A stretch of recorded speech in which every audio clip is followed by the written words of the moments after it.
Hi guys, welcome back to my channel Art versus Nidhi. और आज मैं पत्तों का यूज़ करके पेंटिंग बनाने जा रही हूँ, जिसके लिए मैंने पपीते के पत्ते लिए हैं, जो कि मैं आपको दिखाऊंगी कुछ देर में।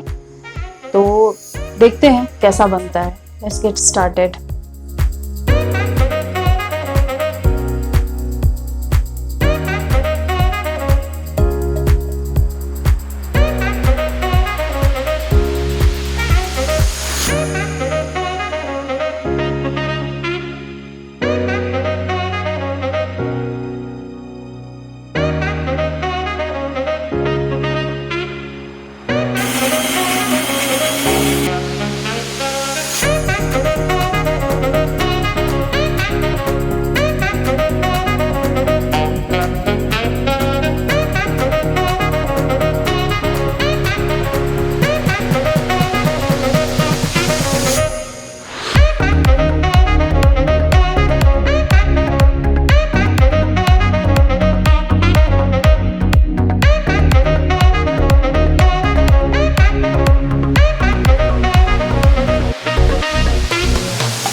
सो फ्रेंड्स, इस वीडियो को बनाकर मुझे ऐसा फील हुआ कि जो लीव्स है उससे हम एक लिमिट तक ही डार्क कर सकते हैं। अगर उसमें लीव्स के कलर में अगर थोड़ा ब्लैक मिला दिया जाए और फिर जहाँ ज़रूरत हो वहाँ वाइट्स मिला दिया जाए, तो फिर हमारा डार्क और हाईलाइट पोर्शन थोड़ा इजी हो सकता है और थोड़ा रियलिस्टिक भी ड्राइंग बन सकती है। सो आप अब भी ट्राई करो इस तरह की वीडियोस बनाने का लीव्स से। मैंने तो पपाया लीव्स ट्राई किया था। आप देखो, अगर कोई और लीव से भी ऐसा ही कलर मिलता है, इससे भी अच्छा हो सकता है, तो प्लीज़ मेरे को शेयर करो। मेरा फेसबुक लिंक ऊपर दिया हुआ है, इसमें मेरे को शेयर करो।